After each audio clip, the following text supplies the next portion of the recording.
My friend, who not only friend, but co-comedy, co-pro wrestler. Nobody else does this. I have not met so many of these.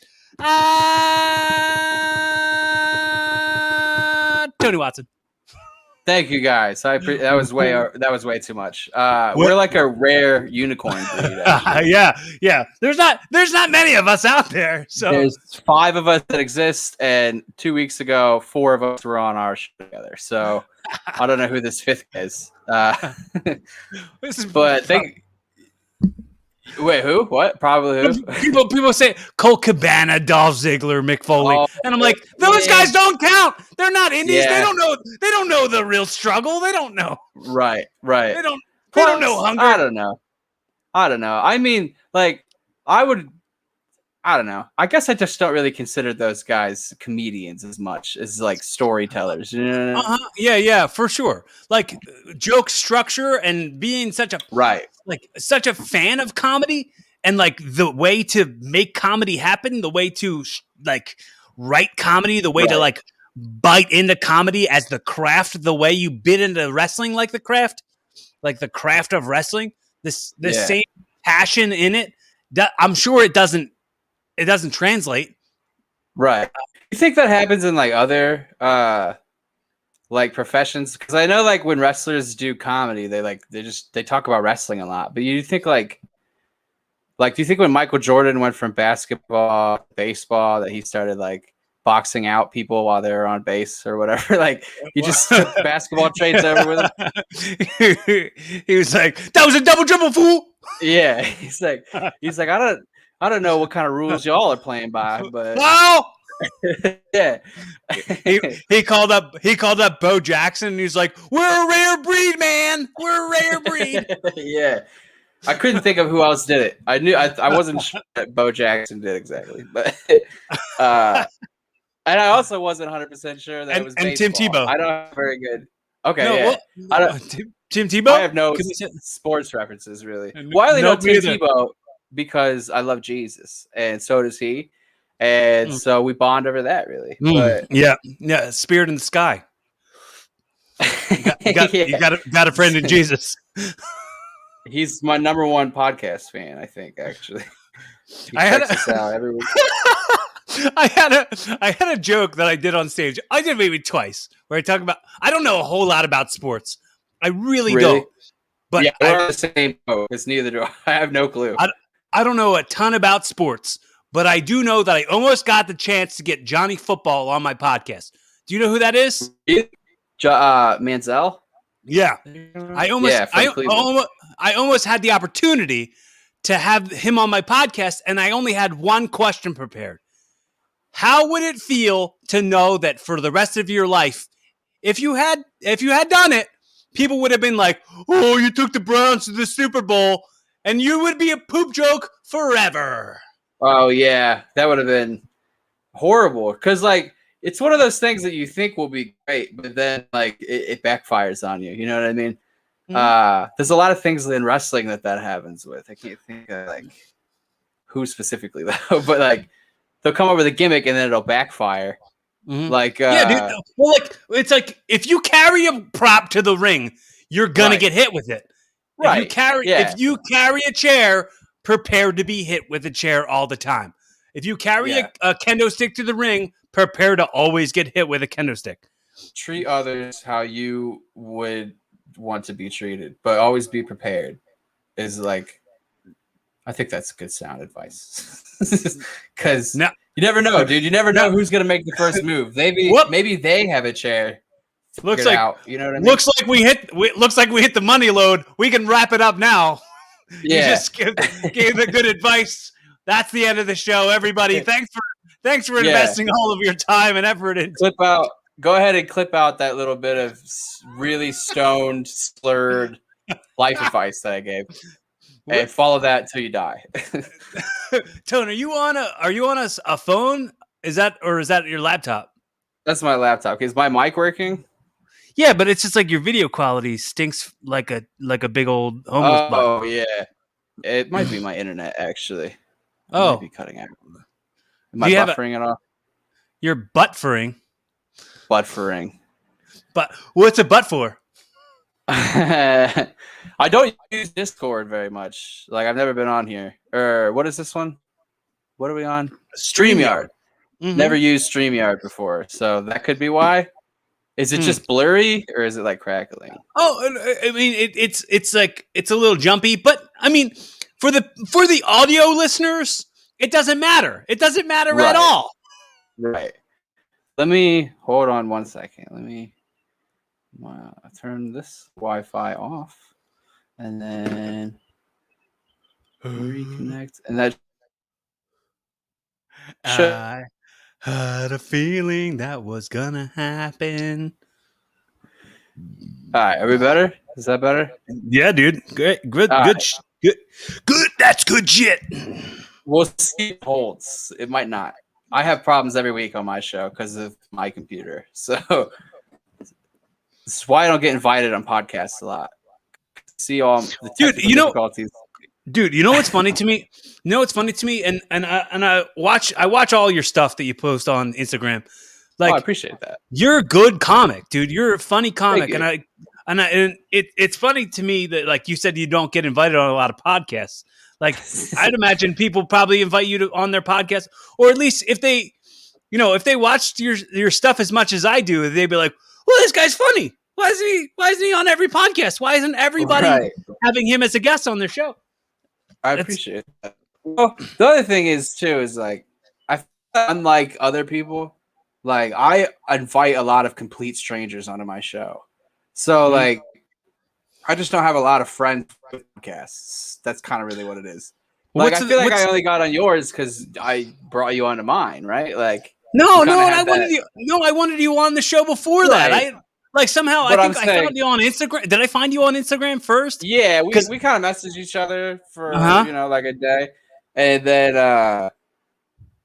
but like I think getting to know each other on my show definitely like made this a lot easier. You know, it facilitated the ease of this. Yeah, for sure. Right, for sure. So I think doing it that way was probably easier, honestly, because instead of like having awkward one-on-one that could have been, we had two other guys there to make it even more awkward. So, well, like that Joey kid was like coughing the whole time. Oh yeah, he's got a very weak lung. We think he might be dying. He's coughing harder every week. It sounds like. Boy. Well, like. Zoom gives you the opportunity to mute yourself so that you're not but hijacking the sound from everybody else. He only mutes himself during moments where like he's not making noise, like because we caught him muted on the show. It's like, what the fuck are you doing? Turn the microphone on. And like, why are you being quiet? You're part of the show. You're the sniper guy. You got to come in when we least expect it, and it's kind of hard when your mic's off, dude. So chicken, what's his name? Chicken shit Joe? Chicken something like that. Yeah. Kentucky Fried Joe.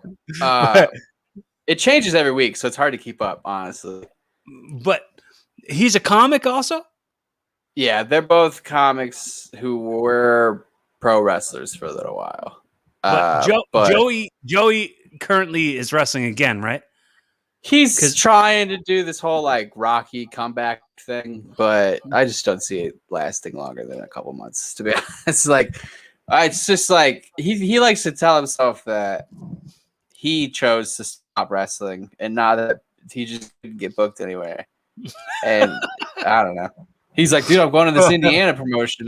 I'm coming back. And I'm like, dude, this Indiana promotion looks like garbage that you're going to. Like, you might as well just start a backyard promotion, dude. Like, what are you doing? Well, now would be the time to start a backyard thing. Like, right. Now it's social distance. Yeah. Right. Now would totally be the time. He did it before. Who were you trained by? I was trained by Cody Hawk for like 3 years, and then I did a bunch of seminars though. That was kind of like what I was known for. Was just doing every seminar that I could, because I couldn't make it to training a lot like later in my career.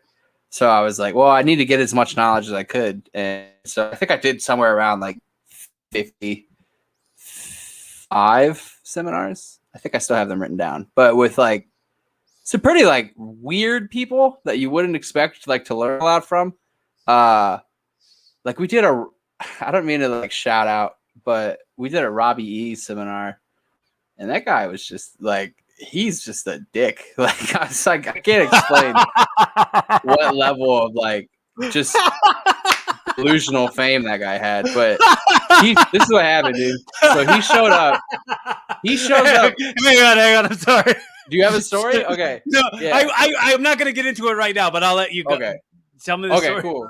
Well, I did a seminar for him, and he shows up a half an hour late after arguing with the booker guy about something. I don't remember. But he shows up to the seminar a half hour late and then comes out and gets mad at us for not all being in the ring and ready to go when he showed up. He's like, hey, anything can happen. Sometimes we show up late. You're not taking advantage of your time by not being ready, okay? I was like, did you just blame us for you showing up 2 hours late to something we paid for? You fucking asshole. But he said he liked my promo, so I can't fault him too much. But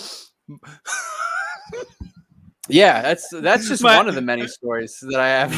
But my experience with people who are names, not as much with Rob, because I know Rob before he was on TV. I know Rob from like back when he was Rob Echoes, back when he was just like on the Jersey Indies.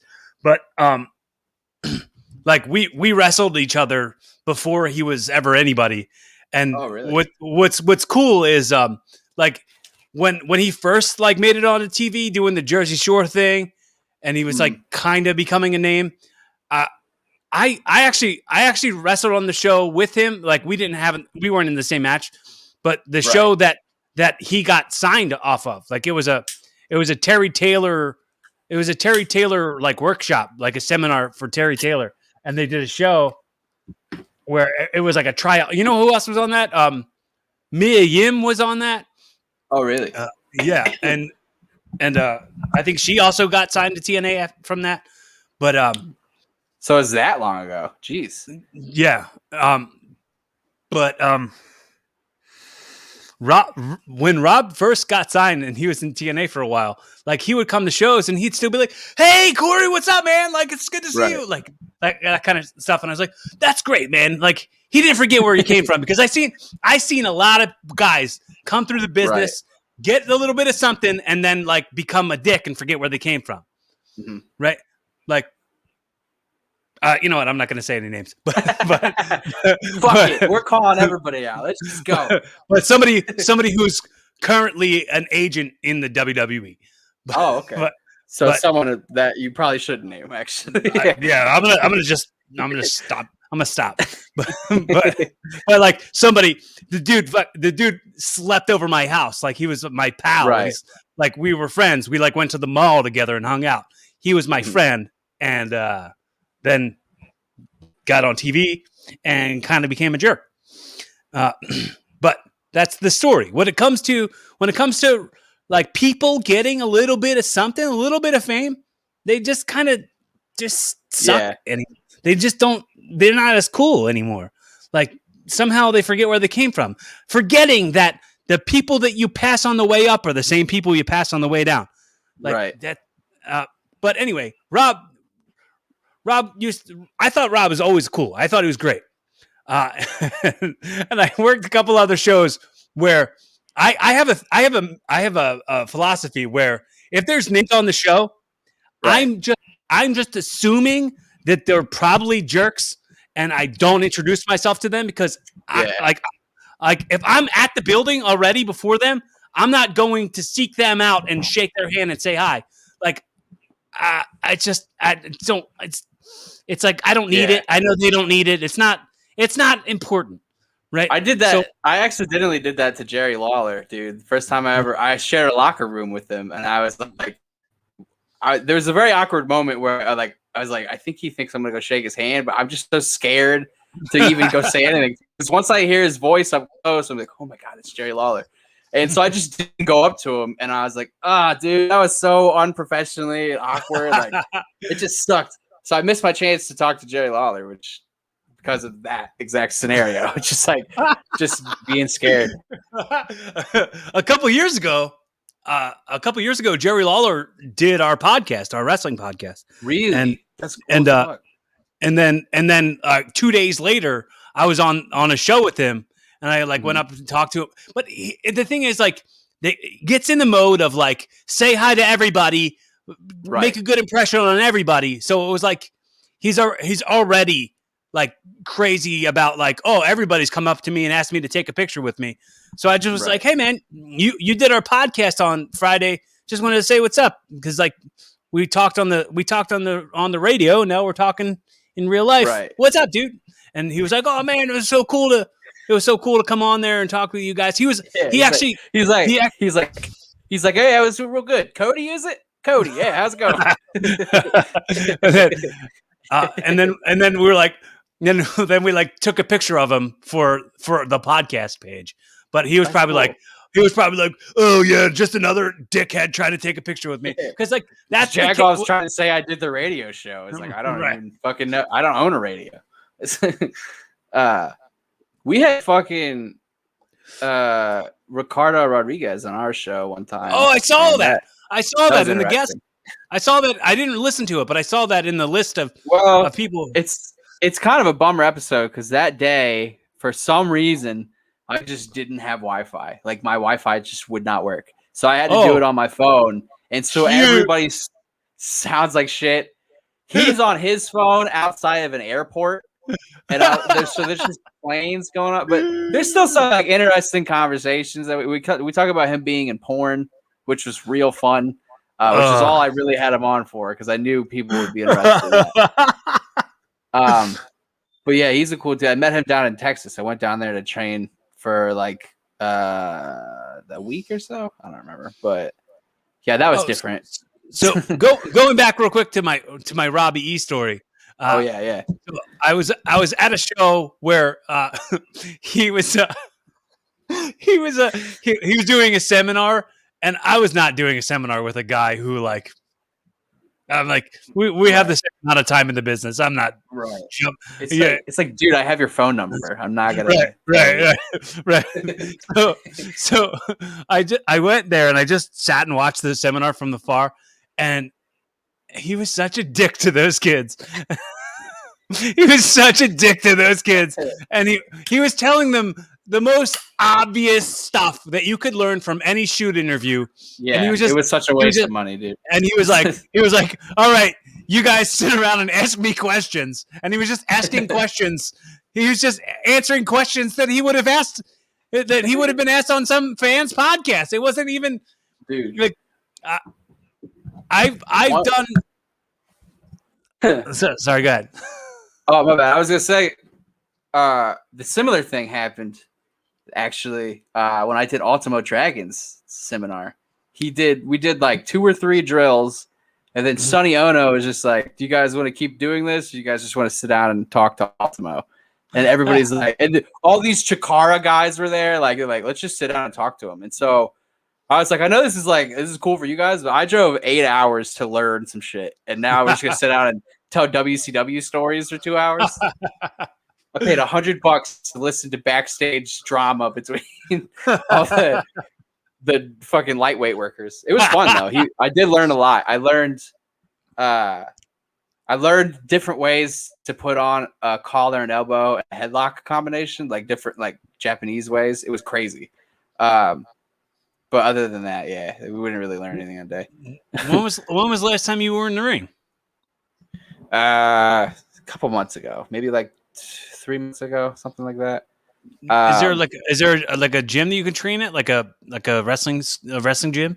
Is there like a ring you can bump around in just to train? There's I could go back to my trainer's place, but I just have no interest anymore, really. Like I'm just completely out of that world. Like it's just a different energy that I just don't have time or care for anymore. You know, it used to be something I was like, it was all I had, and then I discovered comedy, and I'm like, I don't really need this other thing anymore. I got this shiny new toy that I actually have friends in, you know, that I actually feel like I'm okay at, and that for the longest time when I was like, no, I want to be a pro wrestler, everybody's like, no, you should be a comedian, dude. You're really funny, and I was like, no. And then I did, yeah. And so they were right the whole time, man.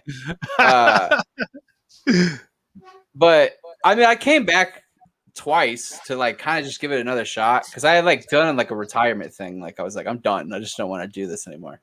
You did or you didn't do a retirement thing? I did a retirement. It was a big thing. It happened at a street festival. Like my entire family was there. It was like a big send off for me. The first match. Yeah, it was a crazy thing. And I was like, fuck it, dude. I don't care. I'll give it one more try. But just at this one promotion, right? And I don't know, dude. It just didn't change. Everything was the same. I hated it. I hated calling matches. I hated talking to other workers. It's just not for me anymore. Like there's a level of like the personalities of the people are more phony than what the business is. Well, here's the thing, dude. I blame all of it on marijuana because I think if I never started smoking weed, I never would have noticed these things in the first place, and I never would have like wanted to get out of that world, you know? Because I started noticing like just people in general, and just like this is not my crowd. Like, I don't fit in here. I don't really care about the nerdiness of it. Like, I really only like the physicality of it. And then I started grappling, and I was like, ooh, maybe I could get into like actual fighting. And I did that for a little while. I got knocked out in a fight, and I was like, okay, well, I'm done with that. And then I went back to wrestling, and then basically I just wasn't having a good time. And like I came up with this idea for a gimmick where I was a stand-up comedian as a heel character, basically. Like I would cut promos as if they were sets. You know what I mean? I had all these different names picked out for moves, and like it was crazy. I had this whole like thing. The whole thing figured out. I did the first promo all nice and neat and stuff, and they didn't like it. And I was like, well, then I'll fucking leave. I don't want to do this anymore. So you shot your shot. Yeah, I was like, well, this is my last chance of like trying to enjoy this. And you guys just basically said that it's not going to work, even though I thought it was pretty good. I thought I nailed it. And he didn't like the fact that I said the word bitch, which I had a problem with because like, if anybody else on the show would have did it, it would have been fine. They say bitch on Monday Night Raw every week. Everybody at that show says bitch in front of all the people. So I was like, why can't I say it in a promo?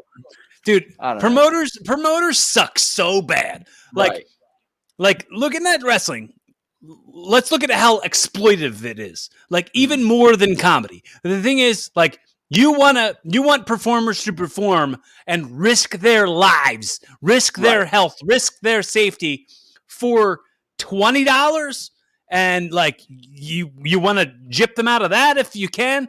Like you want to try to, you know what I mean? It's like the like. Like I had come back to wrestling after 13 months of being gone because I had brain surgery. and this promoter wanted to use me, and he was like, how much do you want? And I said I might have said $100 or something, and he was like, why would I give you $100 when so and so and so and so drive here from Rochester, New York every month for $20? Right. And I was like, well, I don't know what I'm doing then. Like, well, but that's the thing. That's what I don't like about, like, I know this could be controversial, but if you were a woman wrestler, he would have paid you that money immediately because they fucking just ask straight up for just wild amounts of money, and they get it. Well, it's crazy. Okay. I get why you're saying this is going to be controversial or whatever, but like honestly, women in wrestling, talented women in wrestling, are such a rare thing. Mm-hmm. Like, it's such a rare thing to find women who will do it and do it well and do what you want them to do. Like, because there's so many more men in wrestling than there are women. So, like, promoters are more willing to they're pay rarer than what they're asking for. Yeah. Because it's harder to get that match, really. Right. So, I mean, I have an immense amount of respect for women wrestlers. I didn't when I first started. Like, I dated a worker. I dated a woman's wrestler for like 3 years, and I earned all this amount of. They have earned so much respect from me. It was ridiculous. And watching like the amount of shit that they got to put up with. It doesn't bother me as much. It's not on them. It's on promoters. Right. It's on the other level of the business. It's not on the women. It's not their fault that they got to ask for more because of all the bullshit that they're going to put up with. But also, though, so this is like kind of opposite when it comes to like wrestling and comedy, because this happens in both, I've noticed. But like in wrestling, it seems to happen more in the lower level areas, and like in comedy, it seems to happen more in like the higher ranks. But like all these like female talents get gassed up, and people like they just give them more compliments than they actually deserve because they're a hot female usually, and like so they get more confident in themselves, and then like they think they deserve more than they get. Mm-hmm. You know what I mean? Like, so I feel like that happens a lot too. Mm-hmm. And that was a lot of the reason, like wrestling was just kind of getting kind of too much, because it really did suck to just like watch opportunities just get handed to people because they were their gender. You know what I mean? Like it just if it's not for gender, it's for something else. It's like a lot of the times you just got to, no matter who it is, you just are the right person, the right place, the right time, with the right amount of things to offer. The thing is, but you can at least admit though, like it doesn't take as much to get popular in wrestling as a woman than it does as a dude. Like if you get a couple like slick arm drags off and you have a great look, then you're gonna fucking succeed as a woman. That's just how I look at it, at least. Because like, dude, I totally see where you're going. Like I mean, I do an amazing arm drag. I've been doing I've been doing amazing arm drags for 19 years, and I've been giving my entire life. Right, I get it. To like see the hard cam look at your butt. You know what I mean? Right. I get what you're saying. I know. I didn't realize we were going to get this controversial on here, but now I'm riled up. It goes back to continuing to stay consistent in your abilities and improving and improving. Like the more you do it, the more you do it, the better you get. It's hard to want to improve when everybody. It's hard to want to. Great. You know what I mean? Like, because you allow yourself to not you specifically, right? But I'm just saying the universal you. We will allow ourselves to become victims of not progressing in our career goals because we can't. It's like you ever see Austin Powers when Fat Bastard's like, I'm unhappy because I eat, and I eat because I'm unhappy. Yeah, it's just a never-ending same shit. It's like the business makes us unhappy because of these things, but these things of it make us happy. And it's like somehow because we're being overlooked because of these things, like we just overlook. Like I think a lot of the times you'll hear vets, and I guess I have to include myself in that, say the business doesn't owe you anything. And it for sure doesn't. But it feels like it should, considering that you'll watch somebody way less talented than you be in the right place at the right time and get the opportunities that you maybe missed or should have gotten. Right. So it's hard to not it's hard to not be entitled to feeling like you are deserving of something when like and also like stay on that line of humility, of being humble, because like you want to also be confident but not be like too confident, and you want to be humble but not too humble that you just get passed by so many people. So it's a weird thin line. Right. I feel like that's kind of why I like comedy more too, is because like if you suck, the crowd will let you know. You know what I mean? Like there's no fake fans in like, because everybody, like, I know, like, it's, I don't know if this is controversial, but wrestling is not real. You know, it's a fake thing, but so is the reaction, because everyone knows it's fake and they're still reacting as if it's real. They're getting hyped up on like just stuff that isn't real. You know what I mean? But like that doesn't have, nobody's going to fake laugh at like a joke that they don't think is funny. So like, I feel like that's why comedy is a little different. Like if you're bad, no matter what, you can't like make for that based on some like POC or thing. You know what I mean? Like if the crowd's not reacting to you, and like you go out and get a completely silent match, but if you still have like good technique and stuff, like you can still kind of get away with that. You know what I mean? But like if you're in a full room of people and you're telling jokes to silence, it's not going to work the same, no matter how great the jokes are. You know what I mean? Because you kind of have more of a job to do. And like, I don't know. I just feel like I can, at least in comedy, dig my own path undeniably and not really have like people pick and choose where I end up going. Because like, I don't know. Because all you have to do in comedy is get the booker to book you. Like you don't have to work with anybody. Like you don't have to call a match, or like it's all your own ideas and it's all up to you. So you can't blame anybody else if your set goes bad, really. Like, so I don't know. I just like it. I like it way more. Wrestling's in the past for me. I don't even really watch it anymore. Like I just lost basically everything for it. I watched WrestleMania and that was great. I almost came back to the ring because of WrestleMania. That's how good it was. The Edge, Roman, Daniel Bryan match, I saw that and I was like, dude, give me my fucking boots right now. I'm gonna call them up. I'm gonna return to the ring next Friday. But no, yeah, I don't know. What years were you active in wrestling? I started, my first match was in 2014, I think. And that was accidental. It wasn't even supposed to be, because I got booked to do some show out in Indiana we were stupid kids. We were dumb backyarders who basically like fell for anything. And so I guess these like notoriously bad promoters booked us in Indiana, and we drove 4 hours there to find out that the show was canceled. And I guess we should have known something was up for two reasons. Number one, Buff Bagwell was on the show.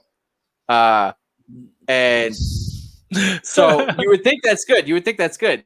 But here's how we knew it wasn't. It was because Buff Bagwell was on the show, but the flyer looked fucking horrible. So I'm like, Buff Bagwell's not on the show. And number three is, so there was like a running prank when I was a backyarder. I don't know if you know who Mike Quackenbush is. Do you remember? Yeah, of course. Okay. Well, everybody used to say I looked like Mike Quackenbush like back in the day. It doesn't look like it now. I don't look anything like him. But so I had a picture of Mike Quackenbush on my Facebook, like as a joke. And so this fucking promotion took that photo, put my real name, not my ring name, my real name, and that photo on the flyer. And I'm like, what the fuck are you doing? Even my like stupid teenage brain was like, that is so dumb. Well, what are you doing? And yeah, so we drove all the way there basically to find out the show was canceled, and we posted about it, and then somebody saw it and was like, hey, hit this person up. They might have a spot on their show tonight. And so we hit them up and we drove all the way there. They gave us a spot, and that was our first official pro. We ended up going to like a legit place. It was like a full crowd. I think they had like a TV thing, and they just put us on in like a couple squash matches, but and then they paid us $7. So that was our first official paid wrestling match for And then, yeah. Do you want to hear the most Philly pro wrestling thing ever? What? my first match, my first payday for my first match was $20 and a cheesesteak. They took me out to Steve's Prince of Steaks. Dude, if I knew that I would get a free cheesesteak, I would drive all the way to Philly to wrestle, to be honest. Because their cheesesteaks were so good. I don't remember where I went, but we had one, and I almost moved there. It was so good. But, man, I could feel it, how violent it was. Like, nobody really did anything to us, but, man, it was crazy. People were just yelling shit, like, real angry sports fans in that town for some reason. Like, I did not like being in Philly at all. I hated it. Yeah, dude. I'm not a big city guy at all. Yeah, dude. I had like my first stuff was in front of Philly fans, like hardcore, aggressive, like angsty Philadelphia ECW leftovers. Like because my first couple years in the business were in CZW, which was oh really? Yeah. It was like took the place of ECW in a lot of ways. It's like a lot of the fans flowed over. CZW era were you? Like, who was there when you were there? Oh, the Backseat Boys, Justice Payne, Wife Beater, Nate Hatred. Okay. Nick Gage, who's still active. And who else? I mean, did you ever work with Nick? No. I only got in the ring with him at training, like when I was brand new. I was like 17 or something. What was he like in person? Was he like? Is he? Because I've met him a couple times, but like as a fan, not like as a wrestler. So I don't really know how he is. It's like, but he scares the fuck out of me. I'm not gonna lie. He's a really like just deranged dude, I think. I know I haven't seen him, or I haven't spoken. I know I haven't spoken to him since. Remember at the Tournament of Death where he like died? He like died and they like had choppered him off. Yeah. I talked to him. I talked to him on the phone while he was in the hospital, and then that was the last time I spoke to him. I hadn't spoke to him since then. What a horrible last time. It's like I just never talked to him again. He's still alive, but I think he's pretending he's dead because he doesn't want to talk to me. I don't know what's going on. Yeah, he's faked his death completely. Yeah. It's like, Nick, I know you're alive, right? You're in the David Arquette documentary. Right. I have an immense. Nikki and I have an immense amount of mutual love and respect for each other. But I haven't talked to him in a long ass time. I know that my old roommate ran into him at a show, and he told him that he was living with me. And then he was like, "Oh my God, tell Corey I said hi." And like, was like, and like, we went, this is the story I heard that he like went nuts for, cause I guess I didn't no, you know what? Now I'm trying to think about it. I did in 2008, I did a match in CZW when it was like a Chris Cash memorial show. Do you know who Chris Cash is? Mm-hmm. Yeah, he was a great friend of mine, and he died. And they do memorial shows like every September for him. In 2008 was the last time I went there, and I did one, and I had a match against Michael Elgin. Okay, yeah, and Nikki was like, "Oh, dude, you're gonna love this match. You're gonna love working with this guy. I work with him in Ohio." Blah blah blah. And did he have the mullet back then? Was that after he shaved it? No, okay. No. I don't know. There was nothing special. There was nothing special about that work, I have to say. Oh yeah, he's a piece of shit. I don't know if you kept up with that guy, but he's canceled, right? Oh yeah, big time. But I think he's still on TV. I don't really know. But yeah, he was a real sketchy dude. He was a dick too. I did his seminar with that guy. He was a real dick. He did not like.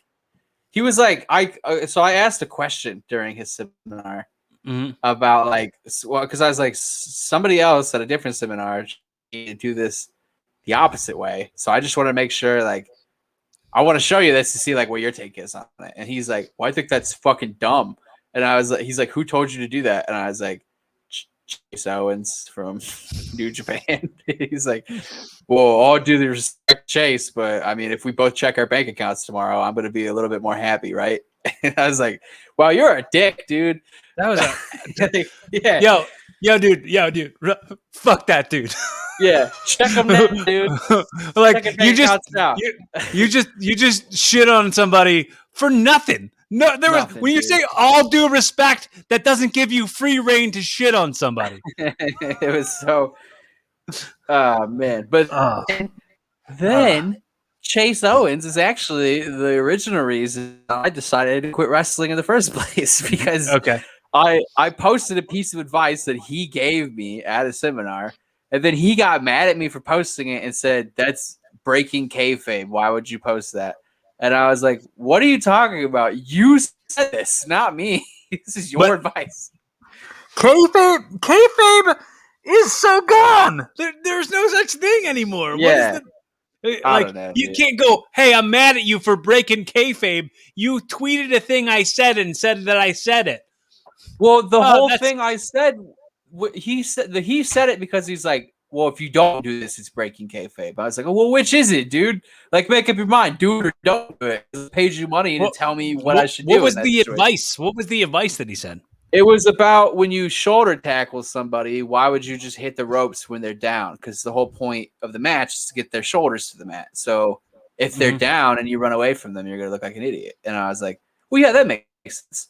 And so I like kind of tried to pass that on to my Facebook friends. He's like, no, that makes no sense. And I was like, actually, it makes way more sense now that when you actually put it to logic, it does make way more sense. Well, I mean, a universal spot is a shoulder tackle and then a drop down. So if you shoulder tackle somebody, sure, you can go for the pin right there.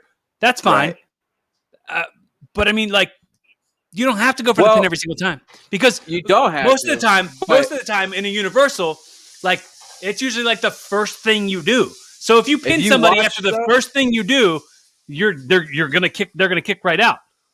Right.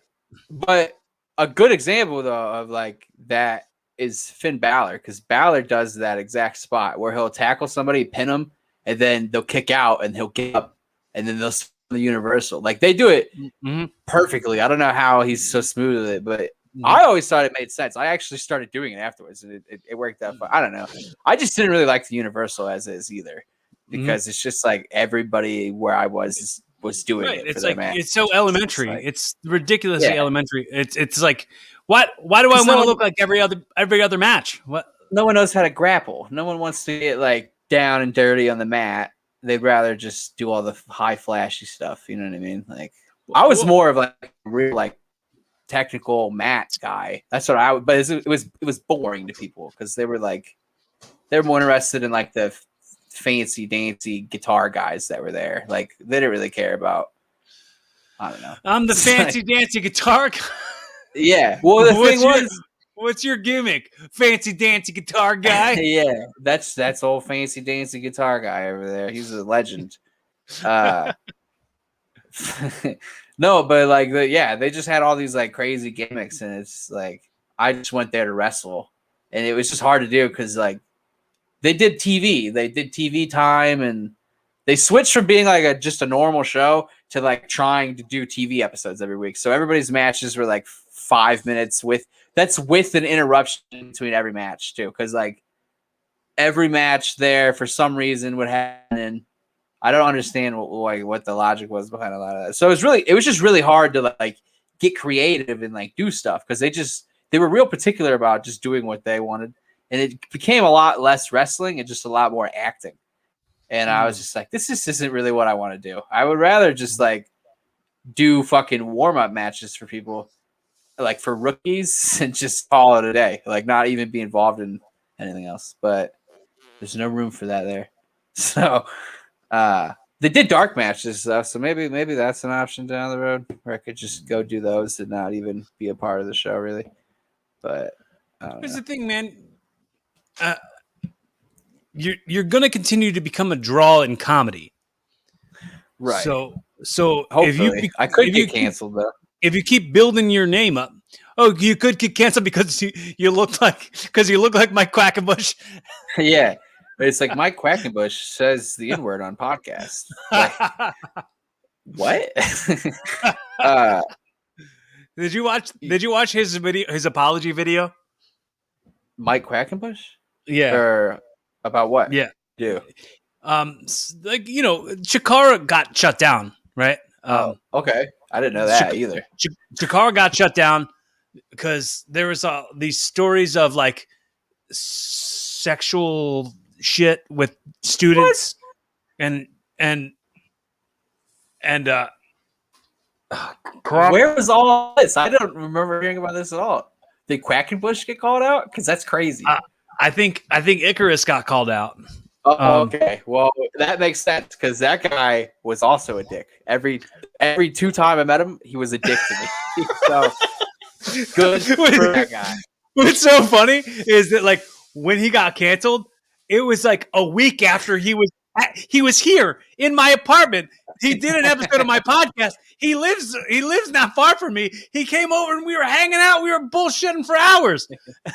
Dude, that sucks too because when that Me Too stuff was going down, like the second time in wrestling a couple months ago, the speaking out movement. Yeah, so many people I was like friendly with got called out, and I'm like, this looks bad on me because I didn't know that. I didn't know they were bad people, but I had like at least 12 Facebook friends get called out, and I'm like, this is rough. Yeah, it was bad because I'm just friends with a lot of people, so I had a lot of because at the same time that the wrestling speaking out thing was happening, a lot of comedians were getting called out. Like that was around the time D'Elia and like Joey Diaz and Jeff Ross were getting called out for shit. Was when the speaking out stuff happened. And like I got in trouble for saying like just making a post like saying like you guys are doing all this like vague booking about these speaking out stories, but you're not naming a lot of people. So it's like kind of hard to get them out of the business. You know what I mean? And that caused like a big controversy. A lot of people were mad at me for saying that because they're like, well, not everybody wants to like name their abuser or whatever. But then now here we are, fucking however long later, and everybody whose name got mentioned in that big speaking out thing all got fired from WWE. So I was technically right. So none of them stayed. Velveteen Dream just got fired, and he's apparently innocent. And he's gone now, though. So it's crazy. I don't know. I had met him a couple of times.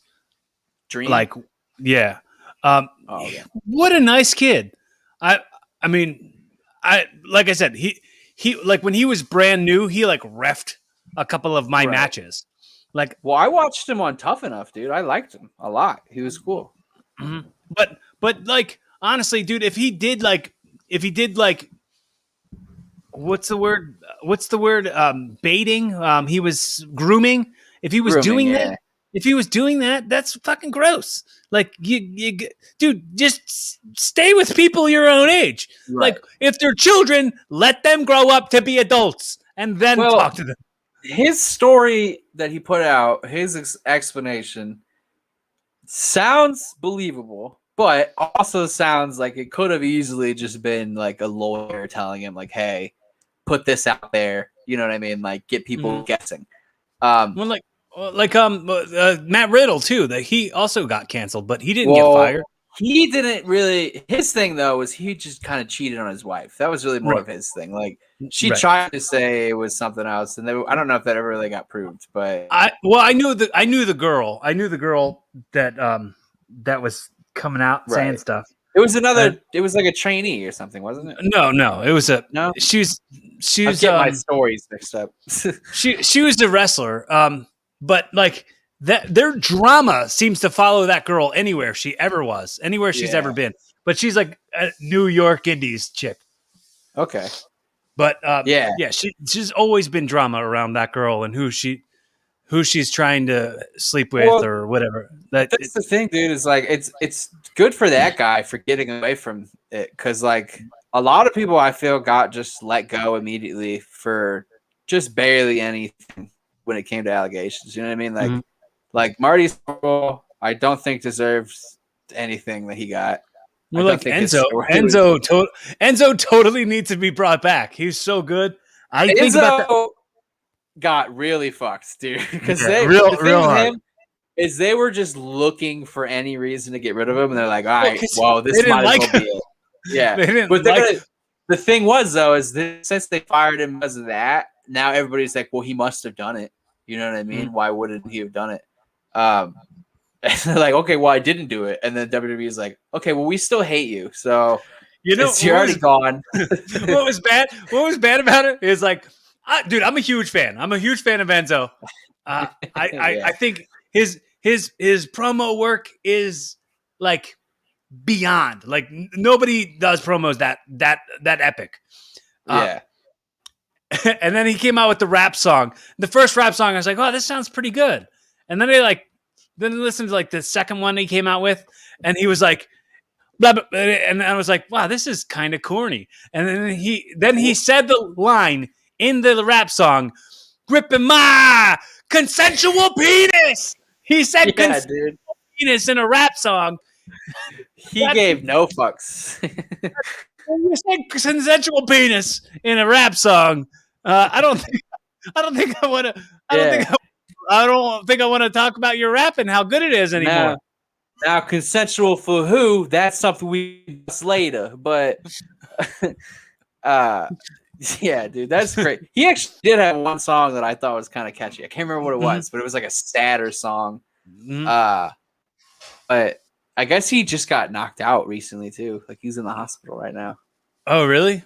Yeah. Man. I don't know the story behind it exactly, but I follow him on Instagram. I didn't see anything like that, but I've been seeing like he's posting lots of pictures with people at conventions and stuff. So it's cool to see that kind of coming back. Well, because like he's kind of more of just a wrestler now. Like people like him for rap, I guess, too, and he's doing like a lot of media, so he's becoming sort of popular just that way. Well, I know he's got like a band now too. Like, oh really? That's cool. Yeah, he's got a band now. I was watching one of his clips, and he was like with the band playing behind him. He was singing like a Tupac song, and I was like, Tupac says the N-words in his song way too much for you to be singing. You can't do it. He's like, trust me, bro. I mean, sexual assault allegations is one thing, but don't say the N-word on camera, all right? Because then we're not going to be able to do anything with you. Because guess what? If they film the sexual assault, you'd be fucked. We're filming the N-word right now, so just be careful. Yeah, but I definitely see a future where he's back in mainstream wrestling for sure, well, and I hope so. It was super awkward, by the way. Now that I'm thinking about it, because we had Ricardo on our show the same week that Del Rio got arrested for his thing. What did he get arrested for? So he's got a lot of like domestic abuse. Yeah, but like sexual domestic abuse allegations to where like he's probably not getting out.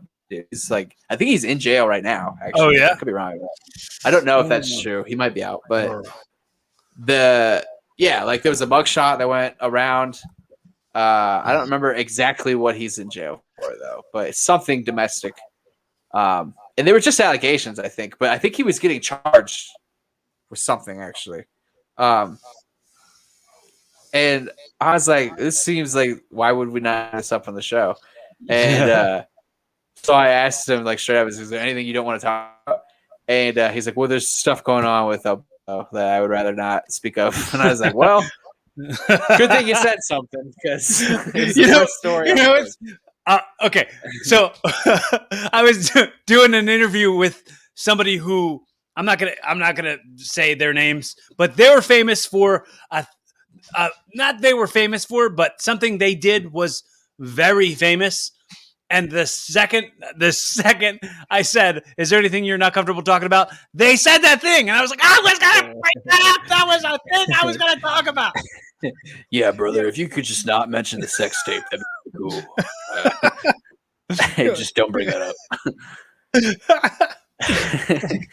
I'm trying to put space in between me and that thing that I'm very known for. Yeah. It's like, I don't think that's what you're known for, Hulk. I think slamming Andre might be up there. I wasn't necessarily talking about Hogan. I've never interviewed Hogan. I'm just doing a bit. Yeah, I know. I mean, honestly, dude, it would be a fun interview to have Hogan on a podcast. It would be a good get. You know what? I don't think he'd do it. I have to say, there are people. Camera, brother. There's so. Yeah, I don't think he would do it. He's too busy. He's too busy. Like, it's like he's getting paid to like share clickbait. It seems like this is a Hogan. Your mic came off, bro.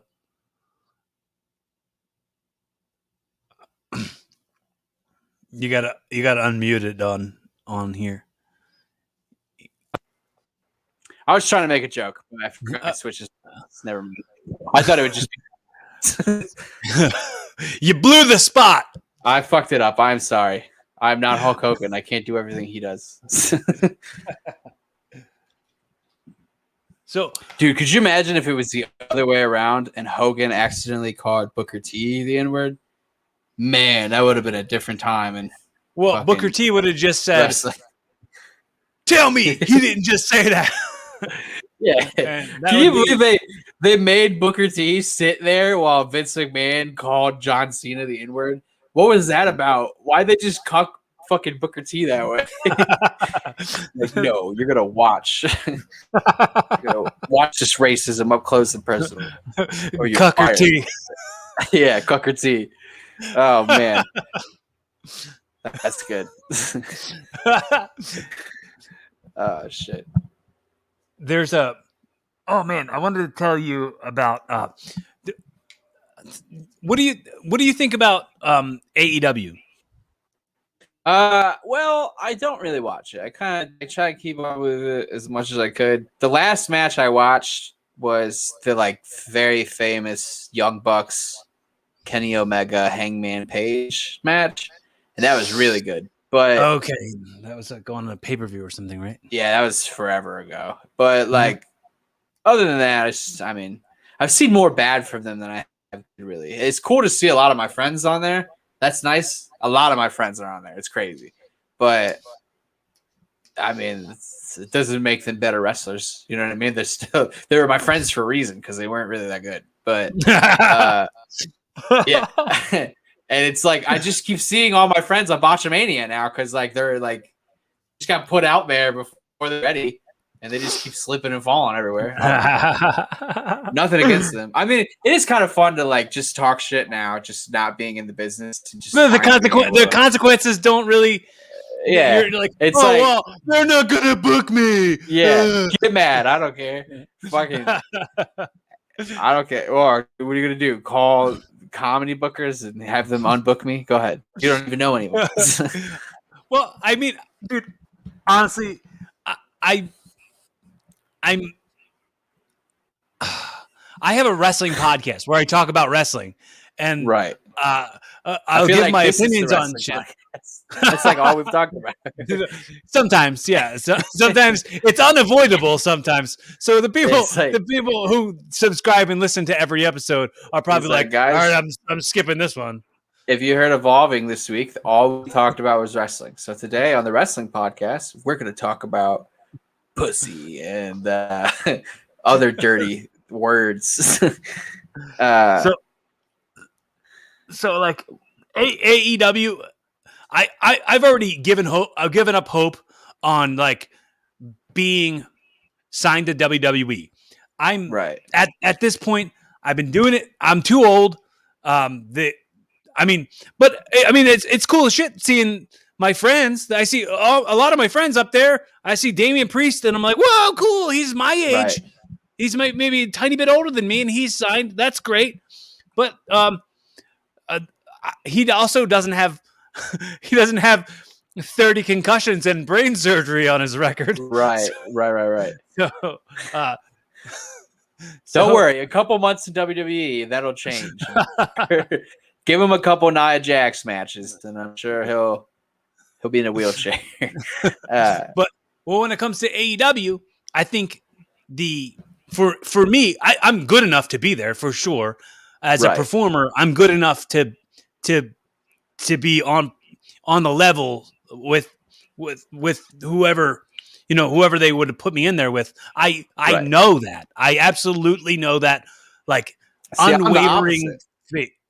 I know I'm not capable of doing that, and that's why I was like, just put me on this one show so I can get it out of my system. Because like, I just don't have the cardio. I don't have the cardio to do all these like flippy doodah things that everybody's doing. Like, so I would just look like shit compared to everybody.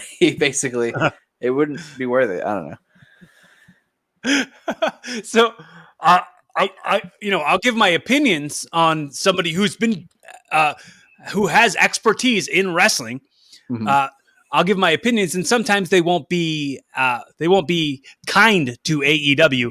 But the fans for AEW are such diehard fans that they would probably like hate me and not want me to be there.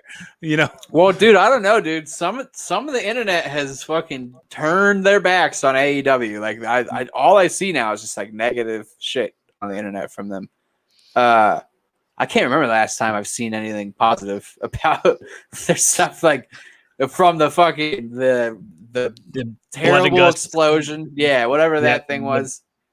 Yeah, from Cody's weird promo that he cut that everybody's having a problem with. I didn't have a problem with it. I thought it was fine. But. Dude, AEW botches is one of my favorite follows on Twitter. Oh, there's a whole Twitter following about that's not good. AEW botches. That's not good. Go follow them. They're really funny. Were you ever on Botchamania? Have you ever? I've been on a few times. Yeah, I've been on once as a wrestler, but a couple times as a fan. Okay. So I actually had Matthew from Botchamania on this podcast. Really? That's cool. We broke down this whole show that he said is like, it's from 2007. It's like notoriously bad. It's like the room of professional wrestling. It's called Wicked Hanuman. It was from 2007, and I was in the first match on the show, and it was dog shit awful. We broke down the entire show, but Test was on. It was like Test's last match before he died. Oh wow! Really? That guy was a dick. Was he? Well, he was about to die, so I'd be kind of a dick too.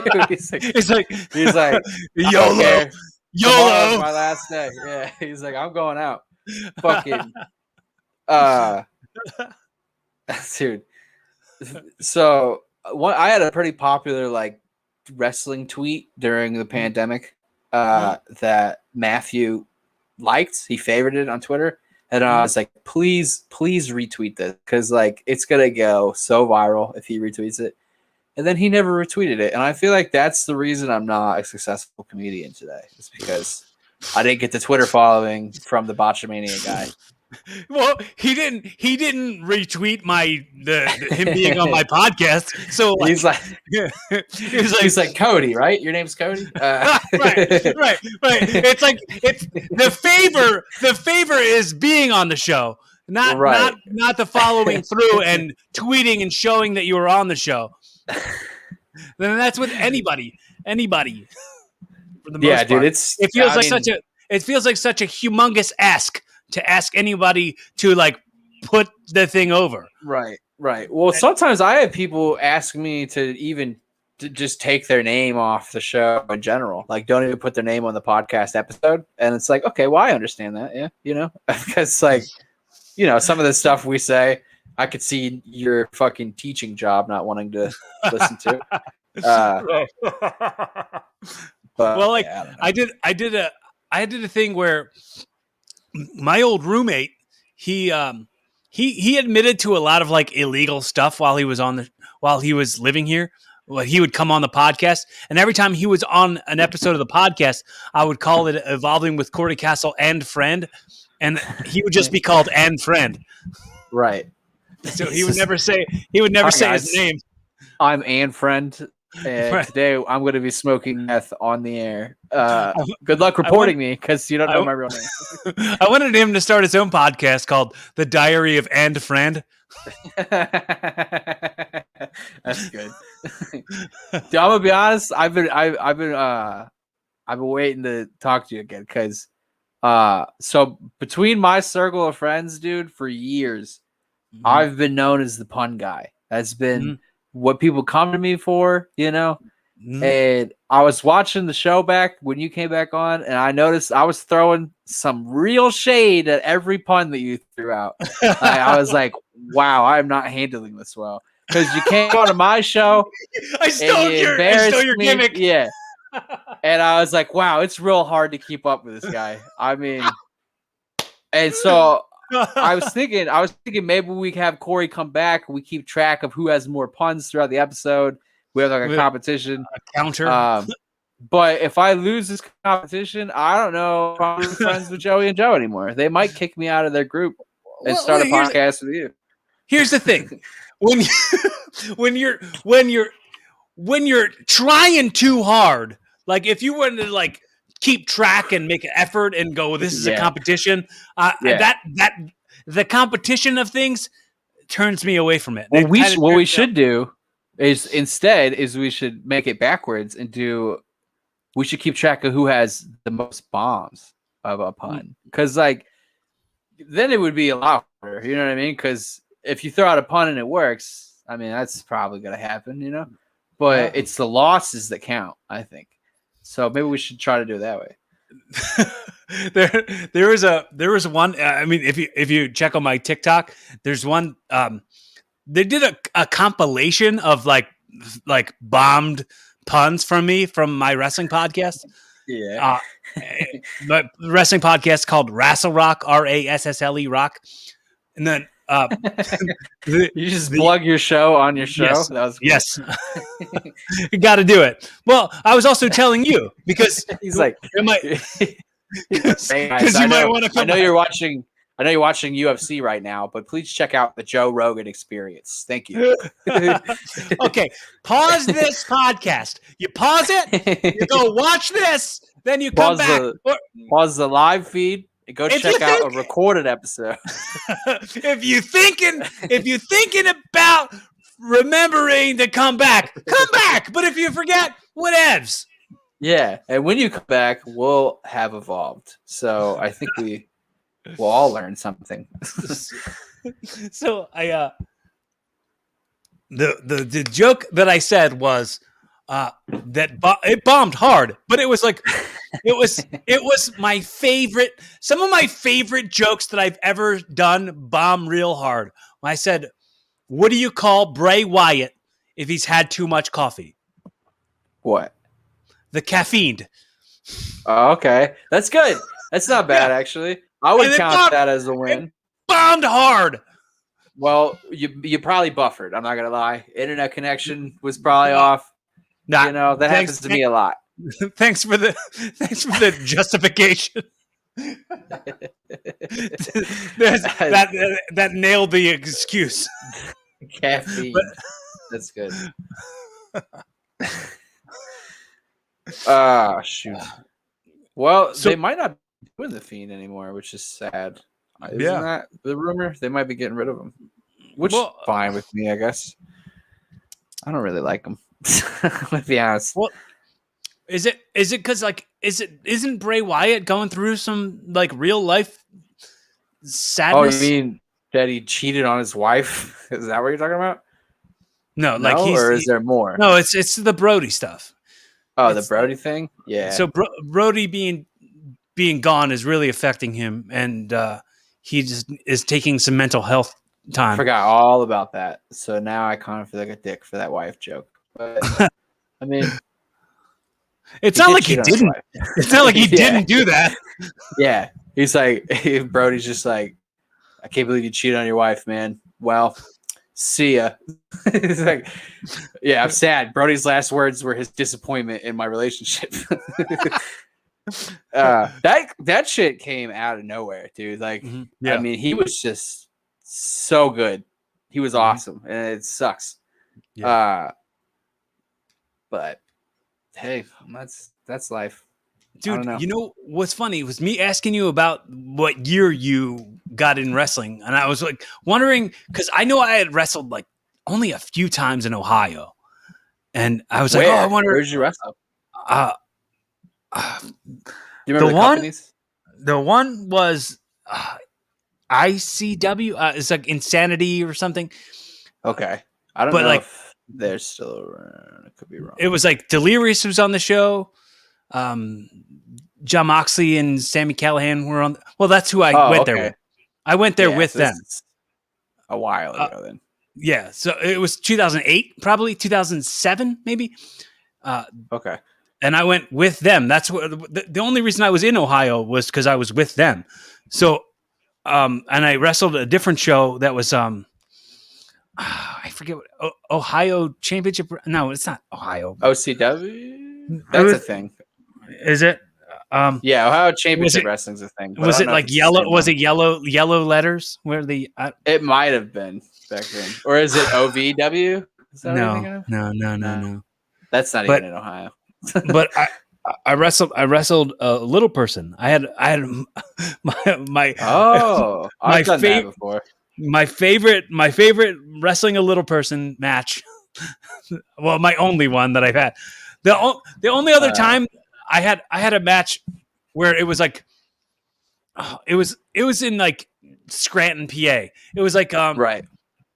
I had a match where it was like I had just lost to one guy, and then I got up and I started shaking the ref, and I was shaking him by his shirt, and it was Mike Keener. It was ECW ref Mike Keener, right. And I was shaking him, and then a little person climbed out from under the ring and crawled up behind me, and when I was shaking Mike, then he pushed me and I tripped over the little person. The little person pinned me.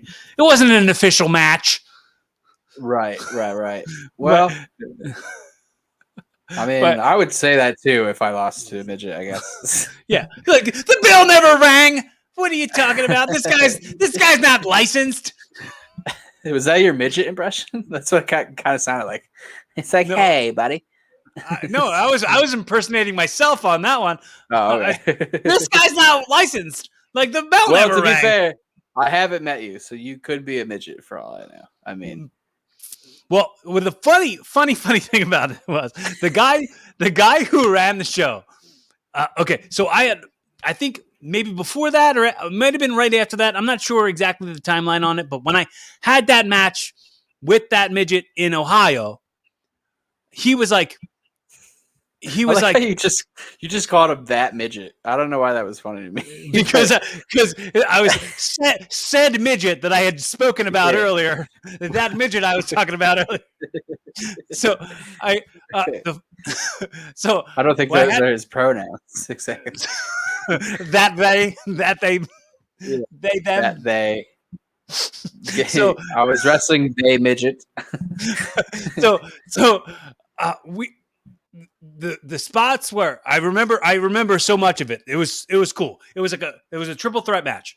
And the thing was, like, I kept calling the little person. I kept calling him a kid. I was like, I'm not wrestling this little kid. Like, I thought it was like, right. He had a lucha mask on. I was like, I'm not going to wrestle a little kid in a luchador mask. And it was a triple threat. And the other guy in the match, it was a triple threat. The guy was like, he's not a little kid. He's got tattoos. Look at him. And I was like, well, parents will sign permission slips for anything. That's why he's here. I don't, whatever it was. We did the spot where, he like laid on me to pin me. And the other dude like had his head, like he was laying flat on the mat with his head like touching my head. We were both flat. He pinned me. I kicked out, threw him. He landed on the guy. 1, 2, kick out. Land on me. 1, 2, kick out. That was the coolest fun spot ever. And oh man. And then what was? Then he was like, it was weird because I was doing comedy too at the same time. And I came back home and I had this joke in my set that was like something about, I said, I always wanted to meet like a really, really shady liar midget. Somebody who's like a midget who's like maybe sells drugs.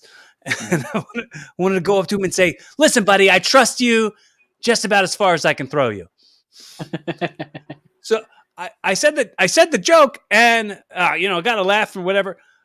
And then I got off stage and this lady came up to me and she was like, hey, don't use that word anymore. Midget? My son's and she was like, my son's a little person and he's in comedy. I'm going to tell him about you. Tell him you were really funny. Right. So then I get a message on Facebook or something at the time. And it was like, this guy, Danny Washburn, who's like do you know who that is? No, I thought I might, but he's like he's the little guy from saying little guy seems like such a, it seems weirder. It seems weirder. Way more insulting. Hey, it does. Little guy. What are you gonna do? You freaking twerp? Little person. Yeah, it does. It's anyway. It's not. I don't want to hurt this guy's feelings, right? Yeah. He's from the Seinfeld. Like he was the midget on Seinfeld. Okay. So he's like legit, basically. Right? So this guy like hit me up and he was like, "Hey, my mom told me about you. She told me you were really funny." And then he was like, "Yeah, but you got to understand how like that word hurts our feelings." Blah blah blah. And I'm like, "What?" And I said to his mom that day, I was like, "I'm a pro wrestler. I've had matches with these midgets, and they prefer that because they know that that's what brought them to the dance. They know that they're an attraction due to that fact. They wouldn't have a spot on the show where they're getting as much spotlight as me if they weren't that spectacle. Your son wouldn't be on TV. He wouldn't be a famous comedian if he's not funny enough alone." Right. Like I was like, you're just like looking at her. You're like, "Miss, you know I could beat the fuck out of your son, right? I'm a professional fighter. I know the moves." You know, I practiced beating up midgets before, right? I've had midget wrestling matches. When my little sister was a baby, I used to do choke slams on the mattress to her all the time. Yeah, and your midget son is no tougher than my little girl sister. Anyway. So nothing ever followed up with this guy, but for sure, I think we talked about it on my first podcast that I used to be on called Pod Trash. Check it out. It's old archived episodes of Pod Trash. We only did like 13 episodes or something, but what a silly goose time. So, is there anything? I want to give you the opportunity that you could act like you're the host. Ask me anything you want to ask me, dude. Well, I am kind of curious, actually. Which of your two podcasts do you think gets the most attention? Do you think it's this one or the wrestling one? It's pretty tie, I think, at this point. I don't know for sure. I don't have the numbers from that one. I don't get the stats for that one, so I don't know. Is that one just you, or are there more people on that one? No, it's me. It's me, Rick Connor, and Mark Kalbacher. They're my friends who we talk about wrestling. Rick used to be my tag partner in wrestling. He used to be in CZW. Oh, okay. We trained together at CZW when we were young. So he was known as Rick Feinberg back in CZW. I don't know if you followed at that point. I didn't follow the old CZW really at all. You mentioned like Moxley and Callahan. My trainer trained both of them. Okay, yeah. So right. that's kind of my claim to fame in wrestling. But right, they were like with Well, they told me that it was him and Les Thatcher. Les Thatcher, yeah. Everybody tries to give. Depending on who you ask, it was Les's school or Cody's school, because Cody did all the training, but Les was the owner of the school. It was HWA, which was basically Cody's training place, but it's Les's like area. So like he pretty much, I don't know. Anybody that says they're trained by Les before like Cody started training there, I just assumed was trained by Cody. So now, do you know that you're saying Les? Is that not how you say it? I don't think Les, so. Right? It's Les. Yes. I didn't want to call him Les because that felt weird, like less than Thatcher. Les sounds bad too, but Les sounds bad as well. Maybe it's Lees. My name is Les Thatcher. I think it's short for Leslie. Is it really? It's spelled with an S. Yes, dude. I don't know if that's worse or better than Les. Whatever. My name is Leslie. I know. Judd Apatow did a whole bit about it in his Netflix special. I didn't watch Judd Apatow's Netflix special. Just like his movies, really. But well, when he did Crashing, he went on tour with well, not on tour, but I know he did like a show in Philly at the Trocadero with like Pete Holmes and Artie Lang, and I went to that and I saw all the material that he did on his Netflix special. But I know he did a thing where he was talking about his wife's name is Leslie, and he had been calling her Leslie for 20 years of their relationship, and he was like, "Not the same." Nope. She made a fool of him to correct him after like them being married for like 15 years. You know, it's Leslie, not Leslie. Oh, okay. Well, I'm just gonna call you bitch from now on. How about that? How about that? Well, I don't know what Les Thatcher. I don't know him personally, but I think we're friends on Facebook or something. Yeah, everybody's friends with Les because he just accepts people. I mean, he doesn't check. I mean, I've never met him either. Well, I know about him due to Sammy, and then I think he did stuff with Danny Cage at the Monster Factory, which is which is like I don't want to say it's kind of like a third home for me. You know what I mean? It's like I don't want to say it's my second home, but it's like I'm welcome there. I belong there when I'm there. It's not like hey, look at this outsider who's here trying to be cool like us. Right. I have a storied past with the Monster Factory and Danny Cage. Yeah, he deleted me on Facebook. I'm pretty sure. I don't know what for.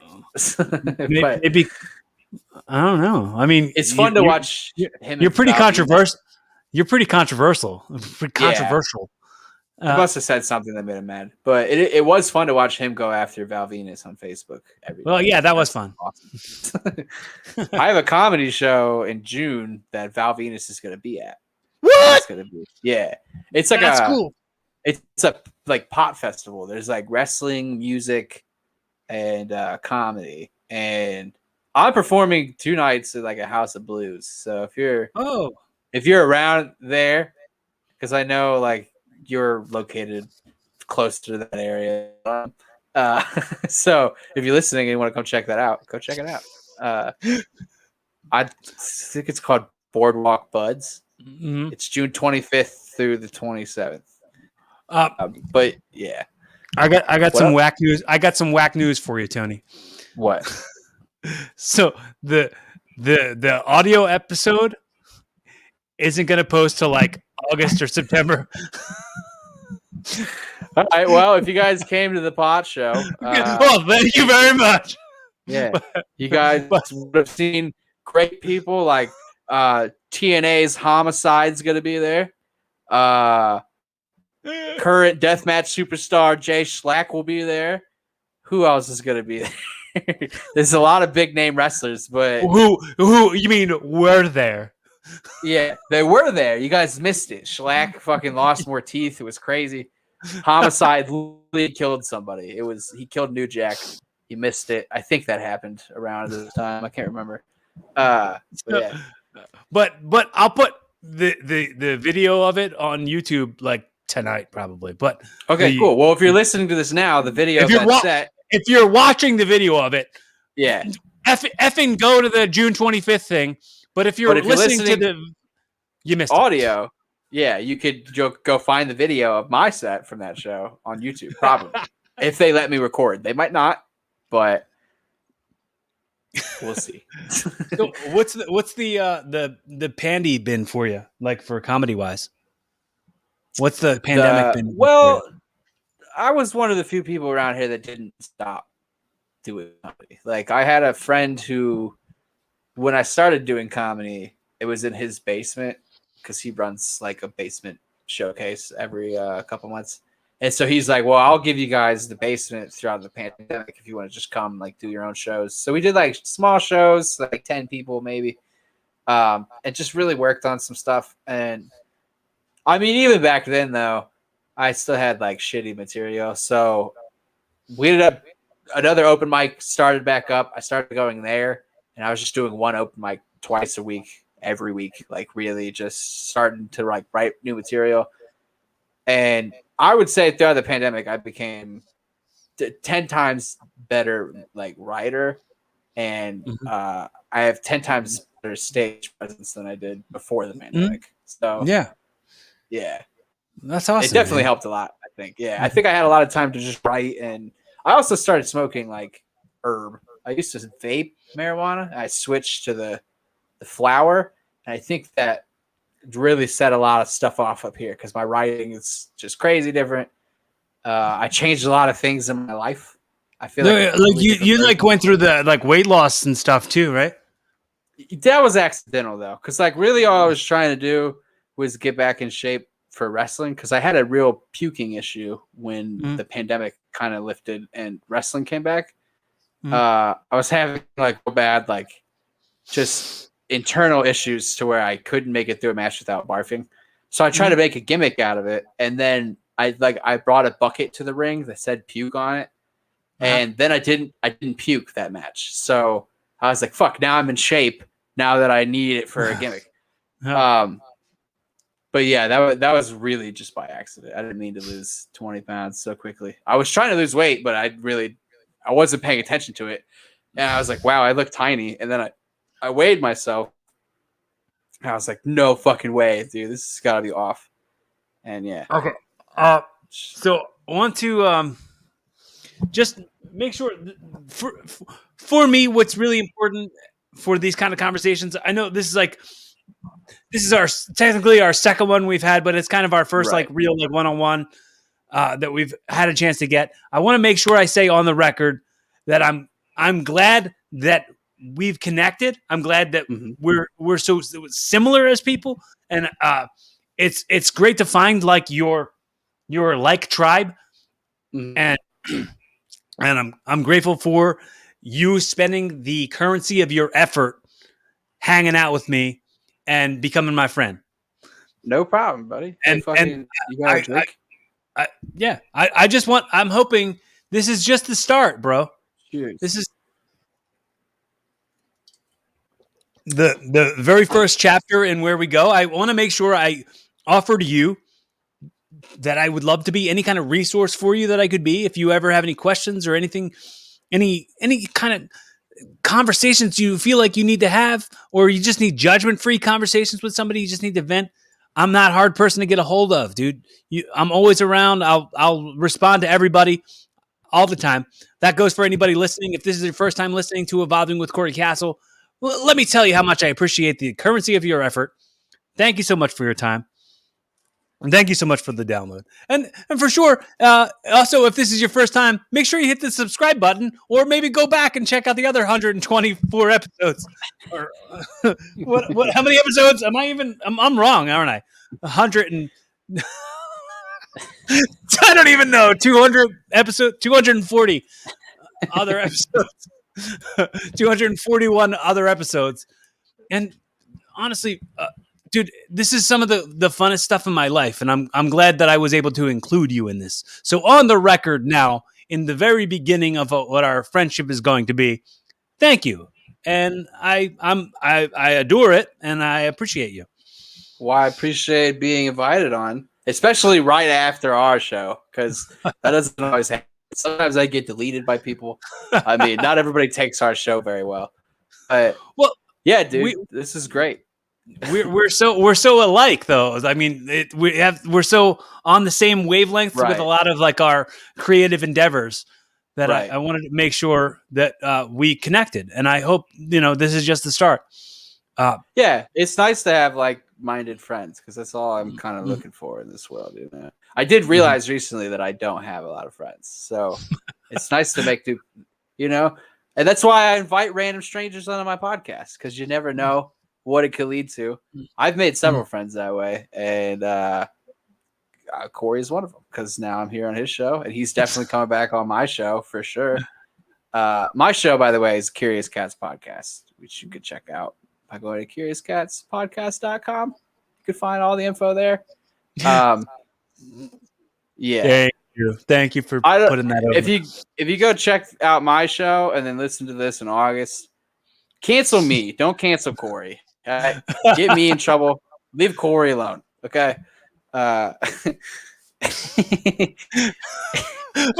this point, I think if there's and I think I said this back.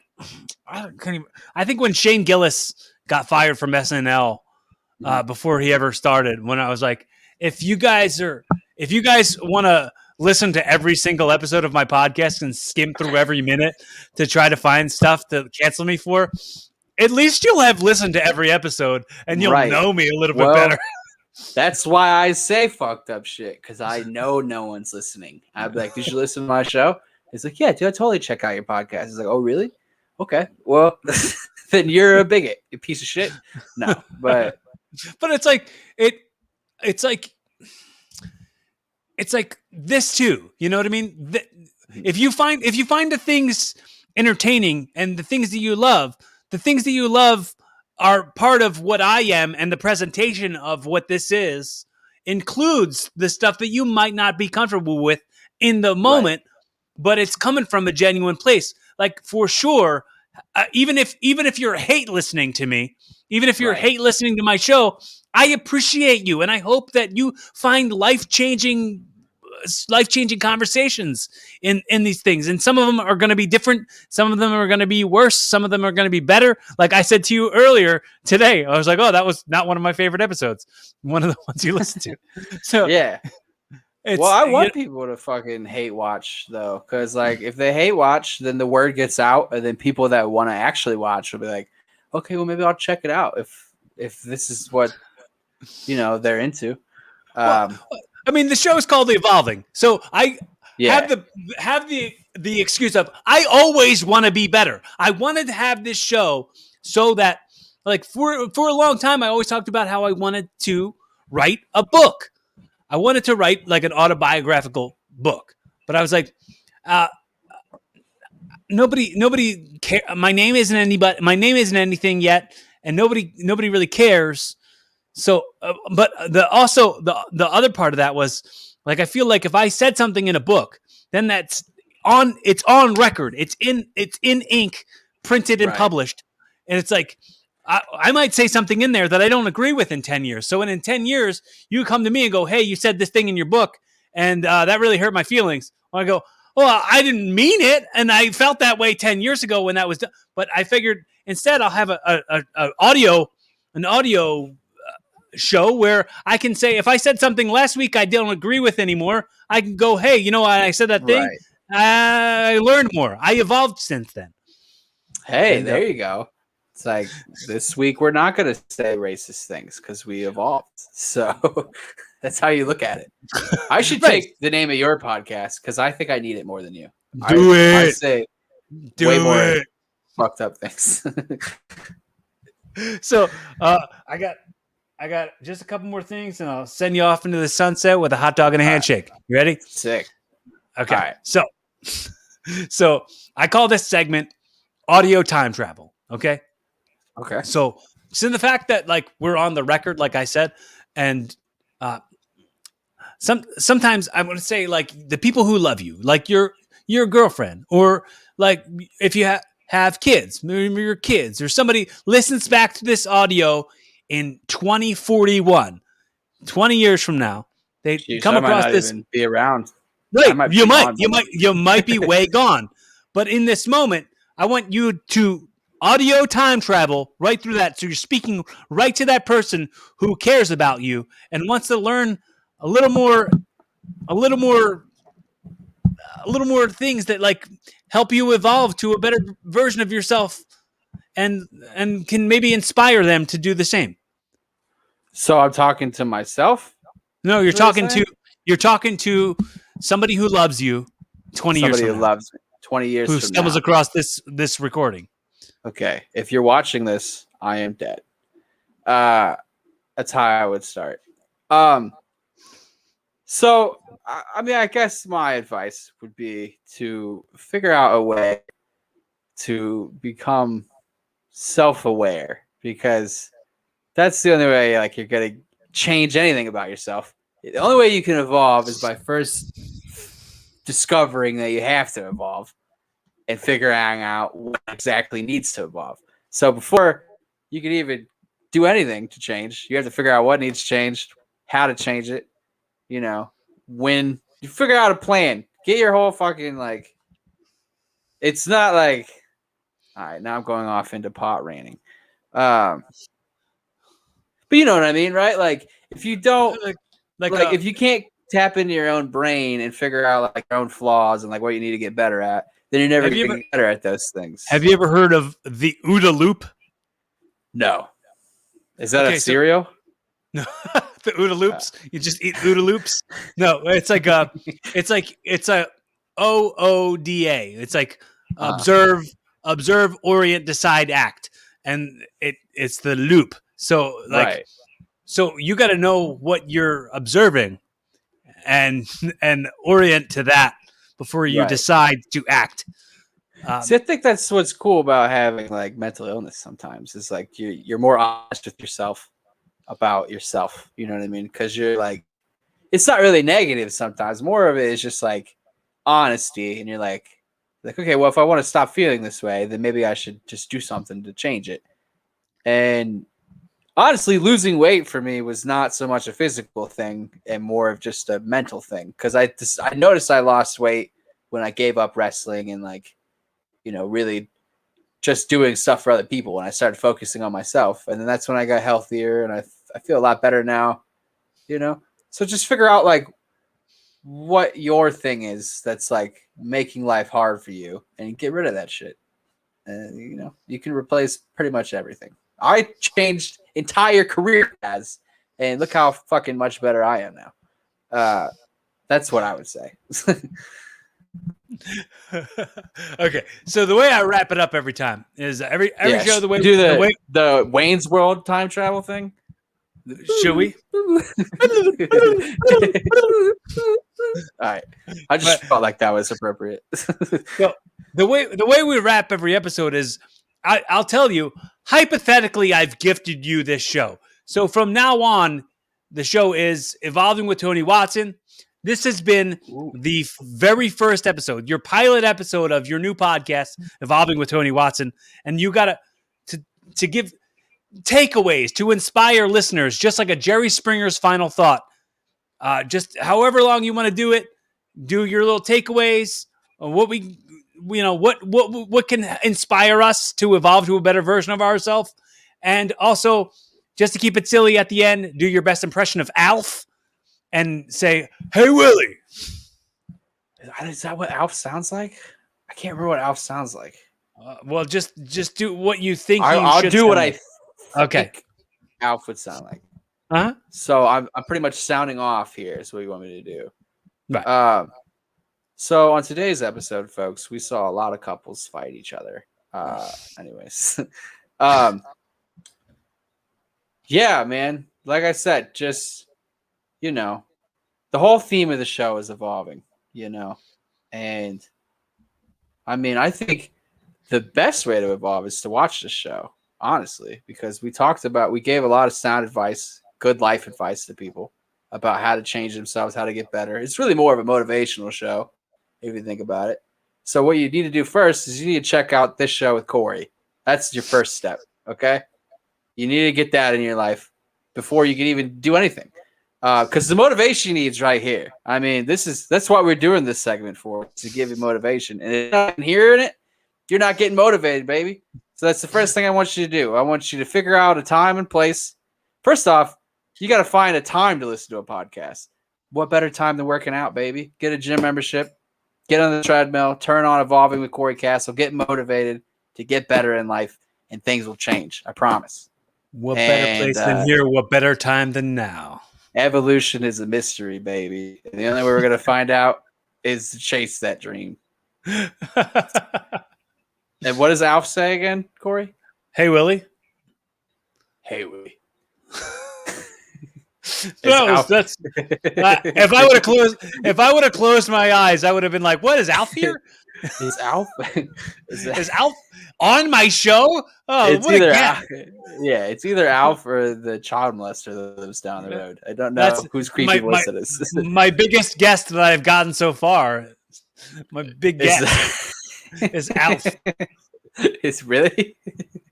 You had Alf on the show? No, every episode I have somebody do an Alf impression. Oh, okay. So if you're listening to the audio, then you will be easily fooled. By you will be audio fooled. Trickery. Yeah. You would have thought I had an Alf puppet here. That's how good it was. So one more time. Appreciate you. Appreciate all of your effort. Not just you, Tony, but everybody who's dialed into this and really is maybe taking away something great from it. If not, I mean, please just make sure you hit subscribe. Make sure you share it. Make sure you tell your friends. I mean, if it's valuable to you and it takes you like 2 seconds to put some effort into just one little subscribe button, one little like. Also, make sure. I just want to say this is a public service announcement, and I'm going to say this goes absolutely for me too. Be kinder to yourself. You spend more time with you than anyone else does. Might as well like yourself. Be kinder to yourself. Tell everybody who you love that you love them. Stop hating your family members. Get over that shit. Because, look, forgiveness is important when you've only got a certain amount of time to live. Tell the people that you love them. If you want to just love them from afar, but know that you made that effort. Be fun. Have safe. Keep evolving. Word.